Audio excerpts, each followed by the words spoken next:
It's truly an honor. It's a privilege to be here, to almost see you. I can't right now.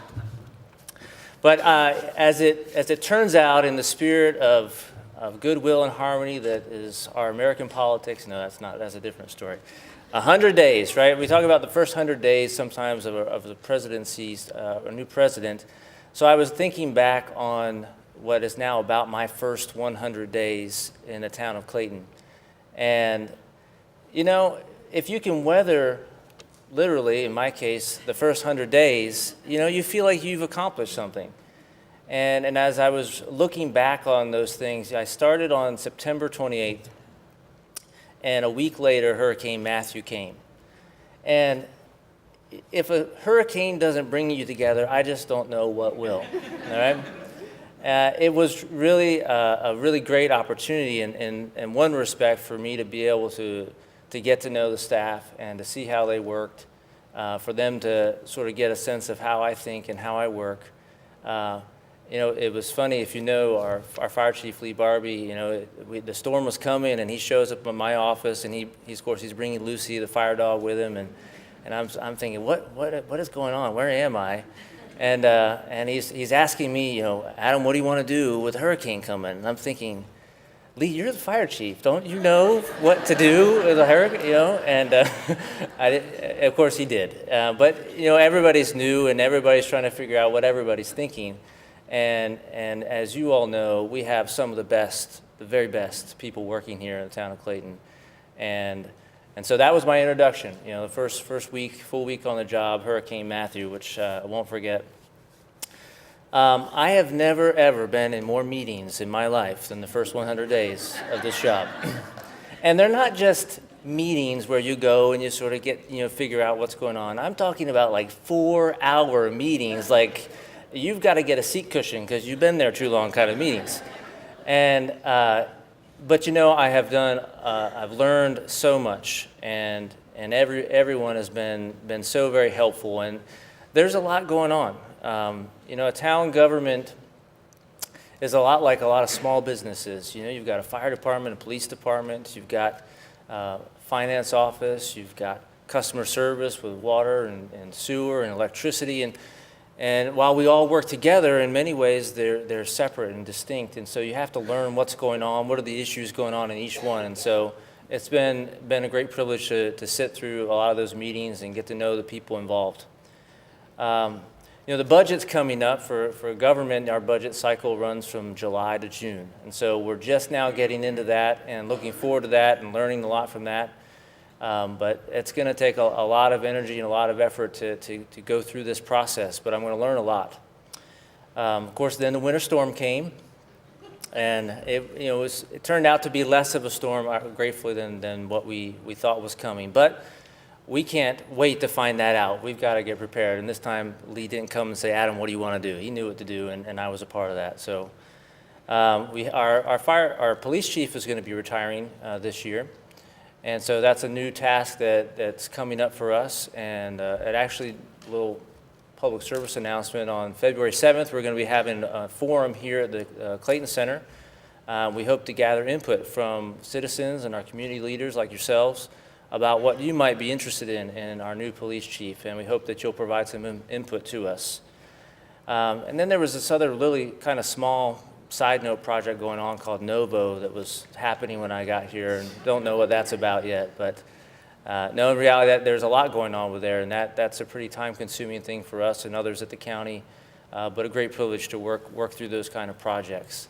So that's a snapshot of my first 100 days, and it's been a good first 100 days, and I'm glad to be here. And you know, Dana and I are I guess we're new together. So when she asked me to speak and sort of figure out what had been done in the past, you know, we said, you know, no matter what's been done in the past, we can change the future. We can do it differently. We're not going to be held back by what's already happened. So I know the presentation that maybe was given before was different, and I hope different isn't something we're afraid of, because as I look out at all of your faces and I meet so many of you, I realize that there's a lot of change going on, and there's a lot of positive change. We don't want to abandon the good things that we're already doing, but we want to embrace the opportunities. And I have had the experience previously to be a Little League baseball umpire. Don't know if any of you have experienced officiating Little League sports. It is in itself an adventure. It can be a hazardous adventure sometimes. And so I've retired from that. But I had a lot of interesting experiences, and I hope you'll indulge me if I can share one of them. First of all, I'll give a little background on baseball and the rules of baseball. There's a few instances in baseball where the umpire cannot make a ruling on a play except and unless the head coach of one of the teams asks them to make a decision. It's a little different from a lot of sports, and there's a few rules. That's called an appeal. There are certain times where an opposing coach can appeal something.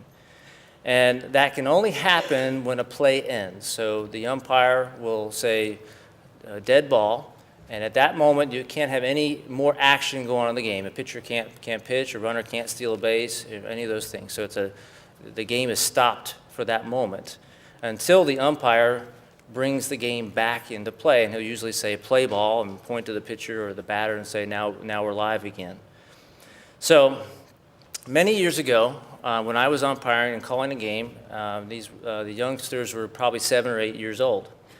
And the games were timed. These were school nights, and we were coming to nearing the end of the time limit. And so this was going to be the final inning of the game, unless the home team was able to tie the score, in which it might go into extra innings. So the home team was down, and they were down by 2 runs, and there were now 2 outs in the inning. And they had 1 runner on base. And up to bat came a young man who looked like he maybe wasn't the best athlete on their team. In fact, probably wasn't the player that the coach, if he had had a choice, would have put up to bat at this very moment. But you follow the batting order. Likely this was the boy who probably reminded me of when I was his age, who didn't get into the game till near the end because everybody had to get some playing time. And but nevertheless, the fans cheered him on, and were excited to have him come up to bat. And then a miracle happened. On the second pitch, this little boy hit the ball. Now, from my vantage point behind the plate, I couldn't tell if his eyes were open or not when he hit the ball, but he hit it. And it went past the infield, and went past the outfielders. And so the runner on base easily scored, still down a run. Well, this little boy who I learned later hadn't hit the ball all season, he's running the bases. And you can see his smile from ear to ear as he's running. And as it turns out, those outfielders, they start throwing the ball around and overthrowing the people they're throwing to. And so he's rounding second base, and he's headed towards third. And they make the throw over to third, but they overthrow the third baseman. And so his coach, who is just up and down, jumping up and down, he's waving his arm, telling him to go home, go home, go home. And here he comes. He rounds third base, and as the home plate umpire, I have to move up the third base line just a little bit, just to make sure he tags that bag as he comes around. And then I hustle back to home plate to be there, and he comes in just as fast as he can, and he slides. Doesn't have to. There's no throw on the plate. He's just decided, I'm going to slide, right? And his teammates come out. They are so excited. The fans are so excited. And I just look up the third base line and make eye contact with his coach, because he and I are the only ones, I think, that noticed that he didn't touch third base on his way around. But like I said, there are some things in baseball that an umpire doesn't make a call unless it's an appeal. And so I call him safe, and I call timeout. But the other coach also noticed that he didn't hit third base. So he comes out and he asks the home plate umpire, myself, who's cheering for this boy just like everybody else, oh, Mr. Blue, as they call you, I don't think he hit third base. And I know what's about to happen, and I have to make a choice. Am I going to do what I'm supposed to do and make the right call, or am I going to get caught up in the excitement of the moment? And I know what I have to do, and I call him out. And of course, about that time, his dad's holding him up in the air, cheering because his son finally got a hit. And so you become public enemy number 1 as an umpire when you do those sorts of things. But when I think back on that experience, I think also there was another team in that game, and the right thing to do was to be fair, to do what I was supposed to do. And I think about that in terms of local government, and I look out at the business leaders and community leaders. You know, our goal is to be fair. We're trying to do the right thing for the most amount of people that we can. I learned long ago, you can't make everybody happy, and you can't do the right thing all the time, even with all your efforts. But our commitment in the town of Clayton is to be as fair as we can and to do the very best we can to support you, our business owners and leaders, all of our citizens, not just those here, but the future generations of Clayton. Because we've started something already. Clayton is such a wonderful place, and we want to see it continue to be that wonderful place. And we appreciate your support as the business leaders in making Clayton what it is. You know, despite the final outcome of that game, I'd like to think that that young man took hope and courage from the fact that he got his first hit. It didn't turn out the way he had wanted, and many of his fans and parents wanted. But I hope it led to many more hits and many more tries. And I think about the business leaders I'm looking at and the community leaders and what you all go through the ups and downs of failures and successes, but you persevere through that. There's one more hit out there. There's many more hits out there through your challenges. And you, as the business leaders of our community, you are Clayton. You're the reason so many people want to come here to visit, to live. You employ people. You make this place great.